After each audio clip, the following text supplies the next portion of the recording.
Hello friends, कैसे हैं आप सभी लोग। आई होप आप सभी अच्छे होंगे। एक बार फिर से मैं आप सभी के लिए एक मोस्ट इम्पॉर्टेंट क्लास लेकर आ गई हूं। तो जल्दी से आप सभी जुड़ जाइए दीपा एकेडमी से। फिर शुरू करेंगे हम आज की क्लास। तो हम करते हैं बीएड फर्स्ट ईयर की तैयारी, जिसका सेशन है 2025 से 27। और आज यानी कि शाम को 6 बजे हम करने वाले हैं कोर्स 3 की क्लास, जिसका नाम है लर्निंग एंड टीचिंग, अधिगम और शिक्षण। इसमें हम करने जा रहे हैं आज शुरू यूनिट नंबर 3। हमारा यूनिट नंबर 1 और 2 कंप्लीट हो चुका है। और इसमें टोटल कितने यूनिट होते हैं, तो 5 होते हैं, जिसमें से हमारा यूनिट 1 और 2 कंप्लीट हो चुका है। और कोर्स 3 का आज हमारा क्लास नंबर 9 है। और ये सभी यूनिवर्सिटी के लिए इम्पोर्टेंट होने वाला है। जी हाँ, अगर आप बिहार की किसी भी यूनिवर्सिटी से हैं तो ये क्लास आपके लिए बहुत ही महत्वपूर्ण होने वाला है, क्योंकि बिहार की सभी यूनिवर्सिटी के लिए क्या है, सिलेबस सेम ही है।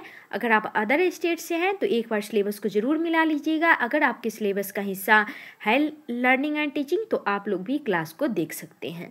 तो चलिए क्लास को आगे बढ़ाते हुए, और साथ में आप लोगों को क्या करना है, ज़्यादा से ज़्यादा कमेंट करके फीडबैक दीजिए कि कैसा लग रहा है आप लोगों को क्लास, कैसा लग रहा है कंटेंट। ये आप लोगों को अभी कमेंट करके बताइए।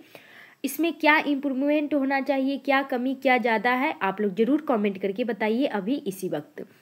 और साथ में जिस नोट्स से हम पढ़ा रहे हैं सेम वही नोट्स चाहिए, तो इसके लिए क्या करना पड़ेगा, आप लोगों को ओनली 149 पेमेंट करना पड़ेगा। और साथ में आप लोगों को बता दूं, बीएड फर्स्ट ईयर जिसका सेशन है 2025 से 27, उसका फुल सिलेबस आप लोगों को कवर कराया जाएगा। कहाँ, मेरे YT चैनल दीपा एकेडमी पर, वो भी बिल्कुल फ्री में, जिसमें से आप लोगों को मिलेगा लाइव क्लास, रिकॉर्डेड वीडियो मिल जाएगी, नोट्स और VVI क्वेश्चन जो आपको मेथड पेपर का मिलेगा। इसके लिए आपको करना पड़ेगा ओनली 149 रुपया पेमेंट। और ये डेली क्लास कितने बजे होती है यूट्यूब पे, तो होती है 6 बजे शाम को और 8 बजे शाम को। तो आप लोग दीपा एकेडमी से जुड़ना मत भूलिएगा। शाम को 6 बजे और 8 PM वाले, 8 PM में बीएड फर्स्ट ईयर वाले। अगर आप लोगों को सेम यही नोट्स चाहिए तो क्या करना पड़ेगा, 149 पेमेंट करना पड़ेगा। तो कहाँ पे पेमेंट करना है, कैसे नोट्स मिलेगा, ये सारी जानकारी आप लोगों को कहाँ मिलेगी, तो टेलीग्राम चैनल पे। तो टेलीग्राम चैनल का लिंक आप लोगों को मिल जाएगा इसी वीडियो के डिस्क्रिप्शन बॉक्स में, और कमेंट के सबसे ऊपर भी पिन किया गया, और लाइव कमेंट के सबसे ऊपर आप लोगों को टेलीग्राम चैनल का लिंक भी दिख रहा होगा। वहाँ पे क्लिक करके आप लोग ज़रूर फॉलो कर लीजिएगा। क्लास से रिलेटेड, BS से रिलेटेड, सीटेट से रिलेटेड, EPC से रिलेटेड, या फिर स्टडी से रिलेटेड आपके मन में कुछ भी सवाल हो तो वहाँ पे आप लोग मैसेज करके पूछ सकते हैं। आप लोगों को रिप्लाई ज़रूर मिलेगा, और नोट्स से रिलेटेड भी। तो चलिए क्लास को आगे बढ़ाते हुए देखते हैं आज हमारा क्या क्वेश्चन है। कोर्स 3 लर्निंग एंड टीचिंग, अधिगम और शिक्षण, जिसमें टोटल कितने यूनिट है, तो 5 यूनिट है। ये आपका टोटल 100 नंबर का होता है, जिसमें से 80 नंबर का एग्जाम आपका थ्योरी होगा, यूनिवर्सिटी लेगा, और 20 नंबर में आपका कॉलेज लेगा। एक असाइनमेंट कॉपी आप लोगों को कॉलेज में लिख कर देना पड़ेगा। तो आज हम शुरू करने वाले हैं यूनिट नंबर 3। यूनिट नंबर 3 का आज हमारा पहला क्वेश्चन है। और क्वेश्चन क्या है हमारा, शिक्षण से आप क्या समझते हैं। क्वेश्चन क्या पूछा जा रहा है आप लोगों से, शिक्षण से आप क्या समझते हैं। तो चलिए देखते हैं इसका आंसर क्या हो जाएगा, उत्तर क्या हो जाएगा, शिक्षण क्या होता है, इसको अच्छे से जानते हैं और समझते हैं। तो हम किसी भी क्वेश्चन का आंसर कहाँ से लिखना स्टार्ट करते हैं, परिचय यानी कि इंट्रोडक्शन से।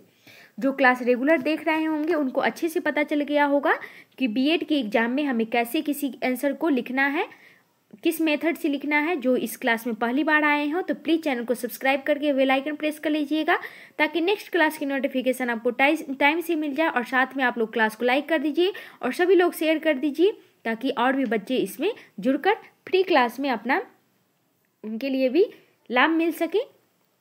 तो ये BA का एग्जाम नहीं, बीएड का एग्जाम है। इसमें लिखने का मेथड अलग होता है। तो सबसे पहले आप लोगों को परिचय, इंट्रोडक्शन, प्रस्तावना लिखना होता है। तो चलिए पढ़ते हैं। इसका परिचय क्या हो जाएगा शिक्षण का। तो शिक्षा मानव जीवन का एक महत्वपूर्ण अंग है। क्या है, शिक्षा मानव जीवन का एक महत्वपूर्ण अंग है। शिक्षा का उद्देश्य केवल ज्ञान प्राप्त करना नहीं, बल्कि व्यक्ति के सर्वांगीण विकास को सुनिश्चित करना भी है। शिक्षा क्या है, मानव जीवन का एक महत्वपूर्ण अंग है, अभिन्न अंग है। शिक्षा का उद्देश्य केवल ज्ञान प्राप्त करना नहीं है, बल्कि व्यक्ति के सर्वांगीण विकास को भी सुनिश्चित करना है। तो सर्वांगीण विकास में इंसान का आ जाता है, व्यक्ति का मानसिक विकास आ जाएगा, व्यक्ति का उसका व्यक्तित्व विकास आ जाएगा, उसका संज्ञानात्मक विकास, भावनात्मक विकास, यानी कि उसके शारीरिक विकास, उसका सर्वांगीण विकास होना चाहिए, समग्र विकास सुनिश्चित करना भी है। तो शिक्षा की प्रक्रिया को प्रभावी और सार्थक बनाने के लिए आवश्यक है कि शिक्षण सही ढंग से किया जाए। क्या है आगे, शिक्षा की प्रक्रिया को प्रभावी और सार्थक बनाने के लिए क्या आवश्यक है, शिक्षण की सही ढंग से किया जाए। शिक्षण वह प्रक्रिया है जिसके माध्यम से शिक्षक विद्यार्थियों को न केवल ज्ञान प्रदान करता है बल्कि उनके विचारों, भाव, व्यवहार, दृष्टिकोण और मूल्यों का भी निर्माण करता है। इसलिए भी कहा जाता है कि लर्निंग क्या होता है, बिहेवियर चेंजिंग होता है। जब किसी व्यक्ति को, पढ़ा लिखा व्यक्ति होता है तो उनके विचार ऊंचे होते हैं, उनके व्यवहार अच्छे होते हैं, उनकी दृष्टिकोण अच्छी होती है और मूल्य का भी निर्माण करता है। ये सारी चीज़ें किससे होती है, शिक्षण से होती है और ये तभी हो पाएगा जब शिक्षण की सही प्रक्रिया चुनी जाएगी। अर्थात शिक्षण केवल सूचना का संचार नहीं बल्कि सीखने की प्रेरणा देना, अनुभव प्रदान करना और ज्ञान को व्यवहार में उतारने की कला है। क्या है, अर्थात शिक्षण केवल क्या है, सूचना संचार नहीं है, यानी कि इंफॉर्मेशन संप्रेषण नहीं है, कम्युनिकेशन नहीं है, बल्कि क्या है, सीखने की प्रेरणा देना, यानी कि व्यक्ति के अंदर इंटरनल मोटिवेशन देना, उसे प्रेरित करना कि ताकि वो खुद से एक नए चीज़ को सीख सके, अनुभव प्रदान करना, एक्सपीरियंस करना और ज्ञान को व्यवहार में उतारने की कला देना। जब वो किसी ज्ञान को सीखता है, अर्जित करता है, फिर उसे अपने जीवन में उसका उपयोग करने की कला भी सिखाती है। आगे देखते हैं, आगे है परिभाषा। जैसे ही हम किसी भी क्वेश्चन का इंट्रोडक्शन यानी कि परिचय प्रस्तावना लिख लेते हैं, उसके बाद हम क्या करते हैं, परिभाषा लिखते हैं यानी कि डेफिनेशन लिखते हैं। तो आप लोग क्या कीजिएगा, हर एक क्वेश्चन से 2-3 परिभाषा जरूर याद कर लीजिएगा, वो भी मनोवैज्ञानिक के नाम के साथ। तो पहला परिभाषा इन्होंने दिया है डॉक्टर R.S. शर्मा के अनुसार इन्होंने शिक्षण का परिभाषा क्या दिया है, इसे भी देख लेते हैं। तो शिक्षण वह प्रक्रिया है जिसके माध्यम से शिक्षक और विद्यार्थी के मध्य परस्पर क्रिया द्वारा ज्ञान, कौशल एवं मूल्यों का संचार होता है। Doctor R.S. शर्मा के अनुसार क्या बोला है इन्होंने, शिक्षण वह प्रक्रिया है जिसके माध्यम से शिक्षक और विद्यार्थी के मध्य परस्पर क्रिया द्वारा ज्ञान, कौशल यानी कि नॉलेज, स्किल्स एवं वैल्यू का क्या होता है, संचार होता है। आगे देखते हैं, आगे है डॉक्टर मॉरिसन के अनुसार इन्होंने क्या बोला है, इसे भी देख लेते हैं। Teaching is a disciplined social process in which the teacher influence the behaviour of the people by his own behaviour and through the use of materials. क्या है इसका, अर्थात शिक्षण एक अनुशासित सामाजिक प्रक्रिया है जिसमें शिक्षक अपने क्या करते हैं, व्यवहार तथा शैक्षणिक सामग्रियों के माध्यम से विद्यार्थियों के व्यवहार को प्रभावित करते हैं। मॉरिसन ने क्या बोला है, शिक्षण एक अनुशासित सामाजिक प्रक्रिया है जिसमें शिक्षक अपने अपने व्यवहार, अगर टीचर के अच्छे व्यवहार होते हैं तो बच्चा क्या करता है, उनके अनुकरण में रहकर अच्छा व्यवहार सीखता है तथा शैक्षणिक सामग्रियों के माध्यम से विद्यार्थियों के व्यवहार को क्या करता है, प्रभावित करता है। आगे देखते हैं, तीसरा है जॉन ब्रूनर के अनुसार इन्होंने क्या बोला है, teaching is the process of arranging conditions of learning. क्या है, शिक्षण अधिगम की परिस्थितियों को क्या करता है, व्यवस्थित करने की प्रक्रिया है। शिक्षण क्या है, अधिगम की परिस्थितियों को व्यवस्थित करने की प्रक्रिया है। इसे किसने बोला है, तो जॉन ब्रूनर ने। आगे देखते हैं, आगे हम पढ़ने वाले हैं शिक्षण का अर्थ। अब हम पढ़ने वाले हैं शिक्षण का अर्थ, मीनिंग ऑफ टीचिंग। उससे पहले प्लीज़ सभी लोग क्लास को लाइक कर दीजिए। जिन लोगों ने अभी तक क्लास को शेयर नहीं किया है प्लीज़ सभी लोग शेयर कर दीजिए, और जो भी इस चैनल पर पहली बार विजिट कर रहे हैं तो प्लीज़ चैनल को सब्सक्राइब करके बेल आइकन प्रेस कर लीजिएगा। अगर आप लोगों को सेम यही नोट चाहिए तो इसके लिए क्या करना पड़ेगा, ओनली 149 पेमेंट करना पड़ेगा, और सिर्फ इसमें एक नोट्स नहीं, पूरे सिलेबस का नोट्स मिलेगा, मेथड पेपर का VVI क्वेश्चन मिलेगा, EPC 1, 2 और 3 का भी क्वेश्चन आप लोगों को मिल जाएगा कॉपी में लिखने के लिए। तो इसके लिए क्या करना पड़ेगा, टेलीग्राम चैनल को फॉलो कर लीजिएगा, जिसका लिंक आप लोगों को सबसे ऊपर कमेंट में दिख रहा होगा और इसी वीडियो के डिस्क्रिप्शन बॉक्स में भी है, तो वहाँ पे क्लिक करके फॉलो कर लीजिएगा। नोट्स से रिलेटेड सारी जानकारी आप लोगों को वहीं पे मिल जाएगी। क्लास को आगे बढ़ाते हैं और देखते हैं शिक्षण का अर्थ यानी कि मीनिंग ऑफ टीचिंग क्या है। शिक्षण का अर्थ केवल पाठ्य पुस्तक पढ़ाना नहीं बल्कि यह एक ऐसी सक्रिय प्रक्रिया है जिसमें शिक्षक विद्यार्थी के अनुभवों को दिशा देता है। क्या है, शिक्षण का अर्थ केवल पाठ्य पुस्तक पढ़ाना नहीं है बल्कि यह ऐसी सक्रिय प्रक्रिया है यानी कि एक्टिव प्रोसेस है जिसमें क्या होता है, शिक्षक विद्यार्थी के अनुभवों को क्या करता है, दिशा देता है, उसे सोचने समझने की अवसर प्रदान करता है तथा उसके अंदर आत्मविश्वास एवं आत्मनिर्भरता का विकास करता है। क्या करता है टीचर, एक स्टूडेंट के अंदर उसे सोचने समझने की अवसर प्रदान करता है तथा उसके अंदर आत्मविश्वास एवं आत्मनिर्भरता का विकास करता है। शिक्षण का उद्देश्य अधिगम कराना, लर्निंग टू लर्न है, न कि केवल जानकारी देना है। शिक्षण का उद्देश्य क्या होना चाहिए, अधिगम कराना यानी कि लर्निंग टू लर्न है, न कि केवल बच्चे को इन्फॉर्मेशन दे देना, सूचना देना। आगे देखते हैं आगे क्या है। अब हम पढ़ने वाले हैं शिक्षण के मुख्य उद्देश्य, मेन ऑब्जेक्टिव ऑफ टीचिंग। तो क्या है शिक्षण के मुख्य उद्देश्य, उसको जान लेते हैं। तो पहला है ज्ञान प्रदान करना। पहला क्या होना चाहिए मुख्य उद्देश्य शिक्षण का, ज्ञान प्रदान करना, विद्यार्थी को विशेष वस्तु की जानकारी देना। दूसरा है कौशल विकास, इसमें क्या आ जाएगा, मानसिक शारीरिक एवं व्यवहारिक कौशलों का विकास करना। तीसरा है मूल्य एवं दृष्टिकोण का निर्माण, इसमें है नैतिक सामाजिक एवं सांस्कृतिक मूल्य को आत्मसात करना, यानी कि बच्चे को क्या करना है, अपने नैतिक मूल्य को सिखाना है, सामाजिक एवं सांस्कृतिक वैल्यू को क्या करना है, बच्चे को आत्मसात कराना, यानी कि सिखाना उन्हें। चौथा है व्यक्तित्व विकास, इसमें क्या है, विद्यार्थियों के स्वांगिक विकास को क्या करना है, सुनिश्चित करना है। पांचवा है आत्म शिक्षण की प्रवृत्ति जगाना, विद्यार्थियों में स्वयं सीखने की रुचि उत्पन्न करना, यानी कि उन्हें इंटरनल मोटिवेशन देना, उन्हें जिस भी क्षेत्र में रुचि हो वो स्वयं से क्या करे, उसे सीखने के लिए उनके अंदर क्या होनी चाहिए, जिज्ञासा होनी चाहिए। आगे देखते हैं, आगे हम पढ़ने वाले हैं शिक्षण के प्रकार, टाइप्स ऑफ टीचिंग। प्लीज़ सभी लोग क्लास को लाइक करते रहिएगा, शेयर करते रहिएगा। जो भी इस चैनल में पहली बार विजिट कर रहे हैं तो प्लीज़ चैनल को सब्सक्राइब करके बेल आइकन प्रेस कर लीजिएगा। इतना अच्छा कंटेंट आप लोगों को फ्री में मिल रहा है, तो साथ में आप लोगों को अच्छे अच्छे कमेंट के साथ फीडबैक भी देना है, और ये कंपलसरी है आप लोगों के लिए। तो शिक्षण को विभिन्न आधारों पर विभाजित किया गया है। तो पहला है उद्देश्य के आधार पर, तो इसमें क्या आ जाएगा, पहला ज्ञानात्मक शिक्षण, इसमें कॉग्निटिव टीचिंग, इसमें क्या है, बुद्धि ज्ञान और समझ को विकसित करने हेतु। दूसरा है भावनात्मक शिक्षण, अफेक्टिव टीचिंग, दृष्टिकोण मूल्य और भावनाओं का विकास। तीसरा है क्रियात्मक शिक्षण, साइकोमोटर टीचिंग, शारीरिक कौशलों एवं व्यवहारिक क्षमताओं का विकास करना।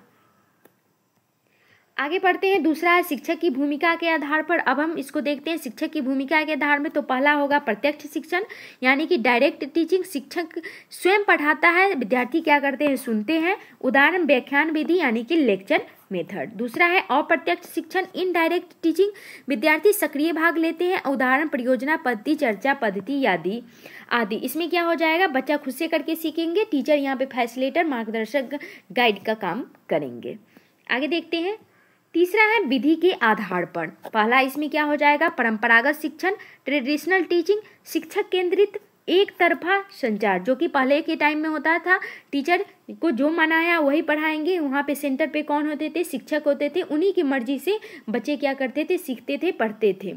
दूसरा है आधुनिक शिक्षक, इसमें क्या है, मॉडर्न टीचिंग, विद्यार्थी केंद्रित द्विपक्षीय संवाद आधारित। इसमें क्या है, अभी जो NEP 2020 में क्या दिया गया है, बच्चे को क्या करना है, सेंटर में रखना है, और टीचर को क्या करना है, बच्चे की रुचि के अनुसार उनको पढ़ाना है, और दोनों के बीच में क्या करना है, संवाद स्थापित करना है। चौथा है माध्यम के आधार पर। इसमें क्या है, पहला मौखिक हो जाएगा, यानी कि ओरल टीचिंग। दूसरा दृश्य शिक्षण, विजुअल टीचिंग। और तीसरा है श्रव्य दृश्य शिक्षण, ऑडियो वीडियो टीचिंग, यानी कि स्मार्ट बोर्ड का उपयोग करना, ऑडियो रिकॉर्डर का उपयोग करना, पॉडकास्ट का उपयोग करना। मौखिक शिक्षण, जिसमें लेक्चर मेथड आ जाएगा।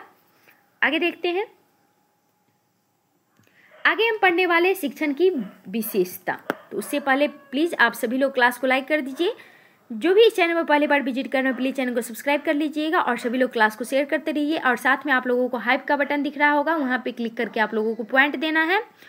और उसके बाद साथ में आप लोग क्या कीजिए, मेंबरशिप भी ज्वाइन कर लीजिए। आप लोगों को उसके लिए एक कुछ अलग से आप लोगों को इम्पॉर्टेंट वीडियो मिल जाएगा, और साथ में हमें सपोर्ट भी मिल जाएगी, क्योंकि आप लोग देख रहे हैं मेरा चैनल नया है, तो आप लोगों का ज़्यादा से ज़्यादा सपोर्ट चाहिए। तो इसके लिए आप लोगों को, अगर आप लोग ऐसे नहीं कीजिएगा तो कम से कम फ्री में इतना अच्छा कंटेंट मिल रहा है, क्लास मिल रहा है, साथ में आप लोगों को पूरा का पूरा सिलेबस कवर कराया जा रहा है। और ऐसा नहीं है कि कहीं से भी क्वेश्चन कराया जा रहा है, आप लोगों को पूरे क्वेश्चन यूनिट वाइज कराया जा रहा है, पूरे के पूरे सिलेबस आप लोगों को कवर कराया जा रहा है। तो प्लीज़ आप लोग इतना कर ही सकते हैं। अच्छे अच्छे कमेंट के साथ फीडबैक दीजिए, शेयर कीजिए, लाइक कीजिए। मेंबरशिप ज्वाइन करना है तो वो भी कर सकते हैं, और हाई बटन क्लिक करके आप लोग क्या कीजिए, पॉइंट दीजिए।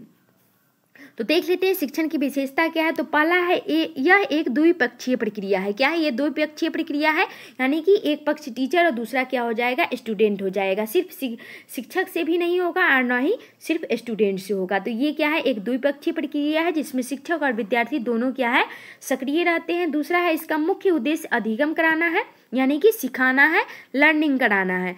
तीसरा है यह योजनाबद्ध और उद्देश्यपूर्ण किया है, क्या होता है, टीचर अगर बच्चे को कल हो के किसी भी क्लास में कुछ पढ़ाते हैं तो उसका क्या है, पहले वो लेसन प्लान बना लेते हैं। तो ये क्या है, यह योजनाबद्ध और उद्देश्यपूर्ण क्रिया है। चौथा है, यह सामाजिक प्रक्रिया है जिसमें शिक्षक विद्यार्थी संबंध बनाता है। पांचवा, शिक्षण निरंतर मूल्यांकन से जुड़ा है, यानी कि क्या होता है, इसका असेसमेंट इवैल्यूएशन किया जाता है। और छठा है, यह व्यक्तिगत भिन्नताओं को ध्यान में रखता है, क्योंकि हर एक बच्चा, हर एक व्यक्ति क्या होता है, भिन्न होता है, एक दूसरे से अलग होता है, इंडिविजुअल डिफरेंस होता है सभी में। तो क्या है, इसमें क्या किया जाता है, हर व्यक्तिगत भिन्नताओं को भी ध्यान में रखा जाता है। आगे देखते हैं, आगे है हमारा डायग्राम आ चुका है। तो सबसे ऊपर आप लोगों को शिक्षक यानी टीचर, उसके बाद शिक्षण प्रक्रिया, टीचिंग प्रोसेस, लर्निंग, व्यवहार परिवर्तन, अधिगम होगा, जहाँ वहाँ पे चेंज इन बिहेवियर होगा ही। विस्तृत में अगर इसे देखते हैं तो क्या हो जाएगा, शिक्षक, देन आप लोगों को शिक्षण विधियाँ, शिक्षण सामग्री, विद्यार्थी, अधिगम, परिणाम। यह आरेख दर्शाता है कि शिक्षण केवल जानकारी देना नहीं बल्कि क्या है, विद्यार्थी में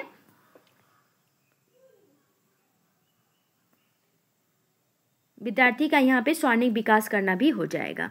आगे देखते हैं, आगे है शिक्षण के घटन, एलिमेंट्स ऑफ टीचिंग। तो पहला है शिक्षक यानी कि टीचर, इसमें क्या होता है, शिक्षण प्रक्रिया का मार्गदर्शक का प्रेरक है। दूसरा है विद्यार्थी यानी कि लर्नर, शिक्षण का केंद्र बिंदु है। तीसरा है विषय वस्तु यानी कि कंटेंट, जिस पर आधारित अधिगम आधारित होता है। चौथा है शिक्षण विधि यानी कि मेथड, विषय वस्तु को प्रस्तुत करने का तरीका, यानी कि हम लेक्चर मेथड पर पढ़ाएं या फिर प्रैक्टिकल के तौर पर पढ़ाएं या जो भी मेथड हम अपनाएं। और कंटेंट क्या हो जाएगा, जैसे कि ये हमारा कंटेंट है। पांचवा है मूल्यांकन, इवैल्यूएशन, जो कि लास्ट में किया जाता है, अधिगम के परिणामों को जानने की प्रक्रिया। इसके बाद हम देखते हैं आधुनिक युग में शिक्षण की प्रवृत्तियां, मॉडर्न ट्रेंड्स इन टीचिंग। तो इसमें पहला क्या है, कंस्ट्रक्टिविज्म है, यानी कि रचनात्मकतावाद। विद्यार्थी स्वयं ज्ञान का निर्माण करता है। विद्यार्थी इसमें क्या करता है, अपने पूर्व ज्ञान से क्या करता है, नए ज्ञान का निर्माण करता है। दूसरा है ICT आधारित शिक्षण, इसमें smart class, e learning, multimedia को उपयोग करना।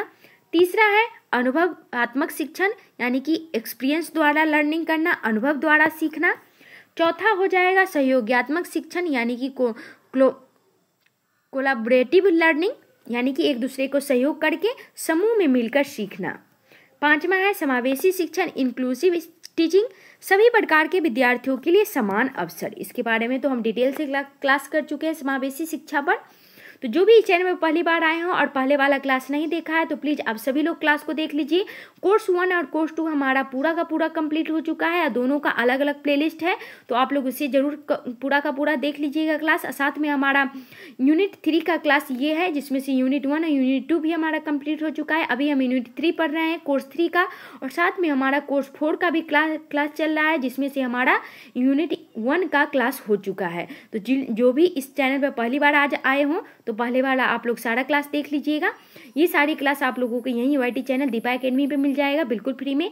BEd class by Deepa academy या दीपा चौधरी आप लोग सर्च कीजिएगा तो आप लोगों को मिल जाएगा। और सेम यही नोट्स चाहिए तो इसके लिए क्या करना पड़ेगा, ओनली 149 पेमेंट करना पड़ेगा। इसके लिए आप लोग टेलीग्राम चैनल को लिंक दिया गया है कमेंट के सबसे ऊपर और डिस्क्रिप्शन बॉक्स में भी, तो वहाँ पे क्लिक करके फॉलो कर लीजिएगा। अगर नोट्स चाहिए तो वहाँ पे आप लोग नोट्स से रिलेटेड आप लोग को सारी इन्फॉर्मेशन वहीं पे मिलेगी। क्लास को आगे बढ़ाते हैं और हम आ चुके हैं क्लास के अंत में, यानी कि निष्कर्ष में।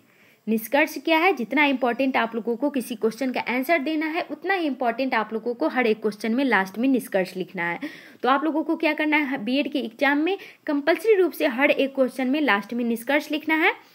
और साथ में क्या करना है, क्लास छोड़ने से पहले कंपल्सरी रूप से आप लोगों को ज़्यादा से ज़्यादा कमेंट करके फीडबैक देना है, क्योंकि आप लोगों के अंदर नैतिक कर्तव्य होना चाहिए, नैतिक मूल्य होना चाहिए कि इतना अच्छा आप लोगों को कमेंट मिल रहा है बिल्कुल फ्री में, पूरा का पूरा सिलेबस भी कवर कराया जा रहा है। तो कम से कम आप लोग इतना आप लोगों के अंदर ये होना चाहिए कि आप लोग कम से कम अच्छा कमेंट करके फीडबैक दें।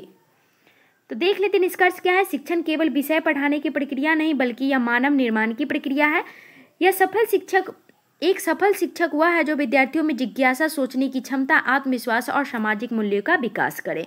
अतः शिक्षण का उद्देश्य केवल ज्ञान देना नहीं बल्कि विद्यार्थियों को जीवन के लिए तैयार करना है। इस प्रकार शिक्षण क्या है? एक कला भी है, विज्ञान भी है और मानवीय संबंधों की सुंदर अभिव्यक्ति भी है। शिक्षण क्या है? एक कला भी है, विज्ञान भी है और मानवीय संबंधों की सुंदर अभिव्यक्ति भी है। तो इसी के साथ आज का क्लास हमारा खत्म हुआ। क्लास और कंटेंट कैसा लगा आप लोग जरूर बताइएगा। इतना अच्छा फ्री में आप लोगों को कंटेंट मिल रहा है, इतना अच्छा तो आप लोगों को पेड बैच में भी नहीं मिलेगा। अगर कहीं मिल रहा है तो आप लोग जरूर बताइएगा कमेंट करके। और इतने सस्ते में आप लोगों को नोट्स भी कोई उपलब्ध करा रहा है तो भी आप लोग जरूर कमेंट करके या मेरे टेलीग्राम पे चैनल पे पर्सनली मैसेज करके भी आप लोग बता सकते हैं। तो आप लोगों का क्या है, अभी कंपल्सरी रूप से कर्तव्य बन रहा है आप लोगों को ज़्यादा से ज़्यादा कमेंट करके फीडबैक दीजिए। अगर नोट्स चाहिए तो इसके लिए आप लोग टेलीग्राम चैनल को लिंक दिया गया है, कमेंट के सबसे ऊपर भी आप लोगों को दिख रहा होगा और डिस्क्रिप्शन बॉक्स के में भी है, तो वहाँ पे क्लिक करके फॉलो कर लीजिए। कहाँ पे पेमेंट करना है, कैसे नोट्स मिलेगी, ये सारी इन्फॉर्मेशन आप लोगों को वहीं पे मिलेगी। क्लास से रिलेटेड भी आपके मन में कुछ भी सवाल हो तो वहाँ पे मैसेज करके आप लोग पूछ सकते हैं। तो क्लास के अंत तक बने रहने के लिए thank you so much. Class और कंटेंट अच्छा लगे तो लाइक कीजिए, शेयर कीजिए, चैनल को सब्सक्राइब कीजिए और ज़्यादा से ज़्यादा कमेंट करके फीडबैक देना है आप लोगों को। तो आज के लिए बस इतना ही, मिलते हैं नेक्स्ट क्लास में। जय हिंद, जय भारत।